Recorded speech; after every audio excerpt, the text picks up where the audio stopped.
Good afternoon, everyone, and welcome to the FX Daily Roundup. And you're seeing here, I shared this a couple times in the chat room, and ahead of the show, I thought I'd post this is because here on crude oil, we just well at the top of the hour. Top of the hour will be the close of this 2-hour chart, and we're forming a gravestone doji. Now, this is on the CFDs. But I posted the actual futures chart, and we took out 57.36, which was a key on a level that you can look on the chart. It might have been a little bit tough because I condensed it because I wanted to make sure that you could see the significance of that level. But it's 57.36 on the D's futures, and we were able to take that out. And the high was 43, and then now we've been slowly sliding. We actually came up short of it, I think by about 2 ticks or so. Then we dipped. Then we came back, took it out, then got up to 43, then turned around and finally started sliding. We actually started dipping. I actually took a short in there, but I didn't want to stick around too long because I've already taken a couple of shorts, and then the market would just jump right back up. And I'm thinking, I'm not even getting any momentum. This thing is on its way up like gangbusters. But here's the key levels. Last week, we failed ahead of that. Remember right here, you can see it right there. I had mentioned we had some resistance. And actually, at the time, I shared in the chat room at resistance at 56.92. Well, we got turned away now. Right now, we've taken out that 56.92, and we're actually above 57.15, which is a key level, or we were, which is also confluences with the 57.14, the 50%. So once again, today is very, very important. I mean, if we were to close above 57, that really opens the door for us for a new leg higher. I think Steve also addressed it himself on the Face webinar. But if we can go in and slide down here, and in the D's futures, we're currently at 57.02. CFDs are 56.95. You can see us forming this gravestone doji. Now, we still have 28 minutes to go, but I just thought I'd touch on this because this is going to be key. Obviously, the crude was able to make that extra push after we were already closed on Friday. We actually came up on Sunday, and we actually started weakening right from the get-go. But with equity futures at all-time highs, that's given that risk on, and it's allowed this to push it for all it's worth, finally get up here and allow the longs to take a push here to that key 50%, which we got above it. Important if we close below it, and also this key 57.15 come right here. But the key level on the futures, these futures, was at 57.36, and we came up, but the thing was like 2 ticks short, and then we came up right through it after we dipped about 15 or 17 cents, came up above it, actually tried to stay above it, couldn't do it, and now we've slid down all the way. Now we're at 57.01. So be very important because, like I said, one of the things I noticed also, volume hasn't been that great on the way up, which is kind of like is somewhat of a good thing because then it doesn't look like people are adding on in any measurable way whatsoever. But we are getting some good resistance up in here in this area. But I'll go on and jump into the FX. We have seen the euro going to pair back. One of the things that Blake mentioned in the chat room is don't forget that Lagarde will be speaking in the next hour. It's actually been a quiet session here for Forex. Now, we've been talking about the failure of this dollar index at 97.89, and we were saying all last week, hey, look, it doesn't matter. It's still a sell, even though dollar index was, spent a good part of the prior week just moving higher and higher and higher. So look, unless it gets above 57.89 on a weekly close, and even then all it would do is negate the bearish case on a temporary basis. And it never did that. It never could get back there. And then obviously last week we took a run up here to jump up here to almost 98, and then we ended up spending the rest of the week just going down, down, down like a submarine horn. Now we do have some support here at 97, but we have our bias chart. Let me see if I can find where the doggone bias chart is. Okay, here we go. The bias chart we have here, and we're looking for short-term support at 96.92 and resistance. You can see right here, 97.48. Well, the high today has been. Let me take a look here. Okay, 97.45. So far that's been the high today, but we shall see what happens. Now looking at The euro, we do have, we've given it a little bit of leeway on both sides because I thought if they came up and really pushed it, we could push some stops and get up to 97. Generally, our scalp levels are a lot closer than that. Same thing on the 18 on the downside. We're giving a little bit of room today because of the moves that we saw at the end of the week, but we are paring back a bit. The concern is, that Lagarde is so. At least the perception is she's going to be so dovish. This is when Lagarde was named as the potential head of the ECB. We saw the euro take another step to new lows at the time. So that's why you're probably seeing some pressure right here. Cable still remains pretty well bid overall. When you think about it, we would have thought that maybe it would have taken a slide, but it's still all about the pivot here at 29.80. We've talked about this several times. You can see how important this pivot is. We've addressed it when we were way back here, and you can see the importance, and we actually made a rally to that. We turned and pulled back.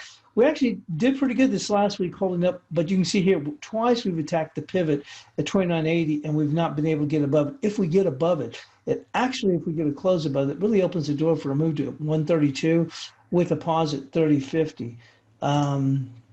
We'll also go and take a look at, as I mentioned here, equities still remain very high. Now, one of the things that is beneficial for the euro, but it hasn't showed that now because I think the concerns with Lagarde speaking is look at the bonds.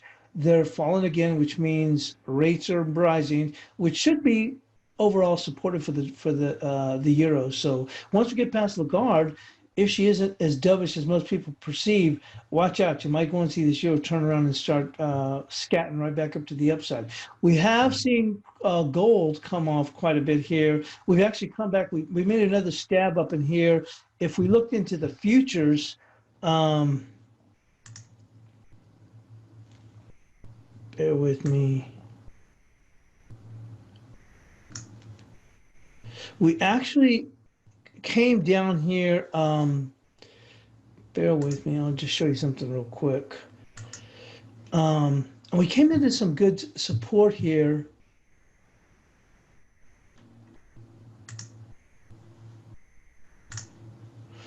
I was talking about this in the chat room, and you can see here, we had actually slipped down here into this 14 and slipped all the way down into the 12s. And we had, once we broke above it, the market came up here, tried to rally, and once it failed, it opened the door for this break. And boy, did we break them. We broke them pretty hard here on the D's futures. So I just want to go and share that with you. Is that once again, we failed up here at this 15, 17-ish area here in the D's futures. It's an area that we talked about, or I mentioned last week in the chat room.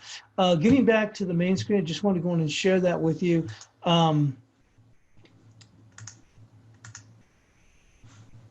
Getting back in here to the main screen, we're looking over here on the cross rates. We have seen the euro kiwi come back and it's defending the 73.09. Let me just jump into that real quick. This one has been a real disappointment for bulls who ended up buying the break of this triangle. You can see right here, one of the things we had in our analysis, we came into the start of the week, Euro New Zealand held the 73.09 area, but remains bearish after the failed upside breakout. Immediate resistance 74.12, support is 73.09. You can see here, we've made the stand here at the 73.09. You can see the significance of this level here. A lot of people thought that we were going to really take off, and initially they did, and then it basically just ran out of gas. It fell on its face.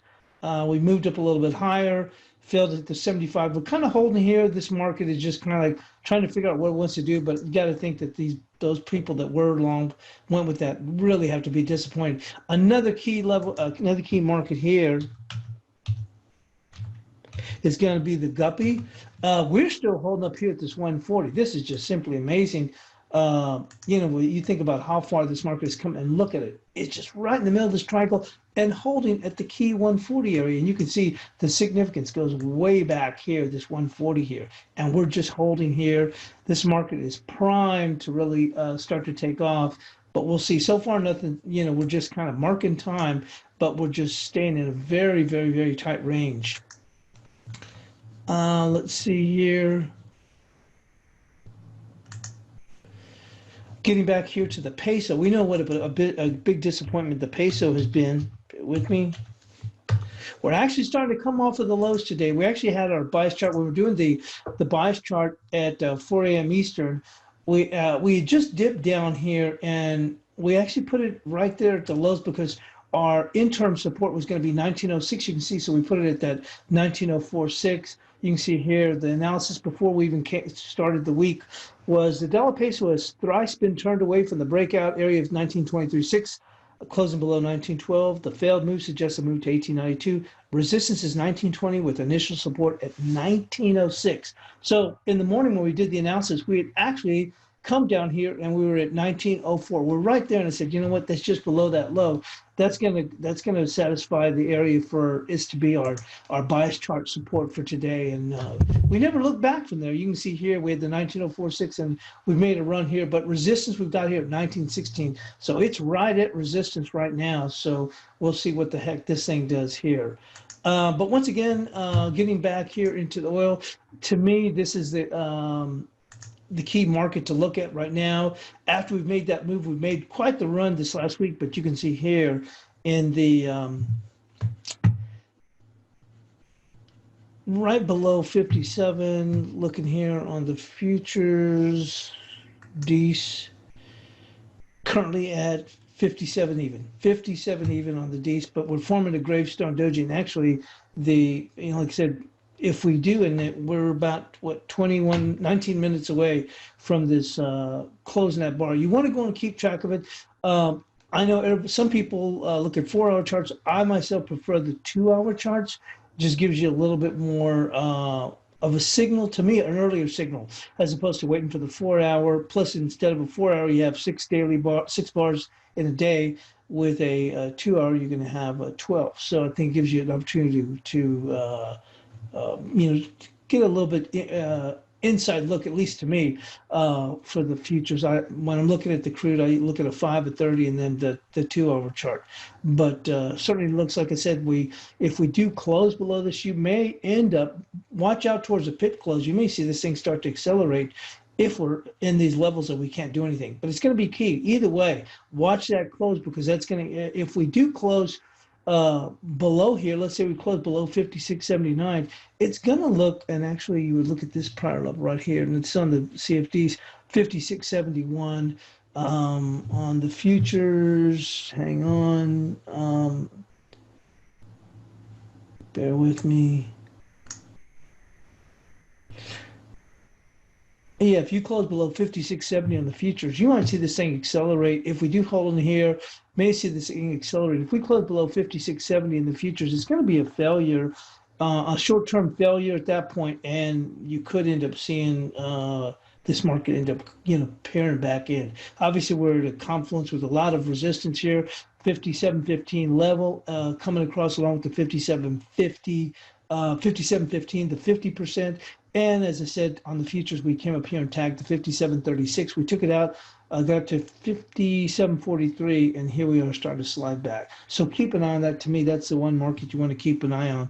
That's going to do it for us today. Thanks for joining us here on the FX Daily Roundup. And like I said, you may want to consider taking a 10-day trial for ForexAnalytix. It's only $1. You have access to all the different analysis, which is going to be basic, technical, macro, Elliott wave, harmonics, as well as access to the chat room and the different webinars. The European crossover webinar, it comes on at 4 a.m. Eastern, but Stelios has a recording that's made available about 90 minutes before the U.S. Open, and the link to that recording where we go on and go with the different markets, but we also lay out the scalp levels. Today, our level's a little bit wider. As we came into Monday, we thought we might see some follow through on both ends. But once again, thanks for joining us here, and good luck trading the rest of the day.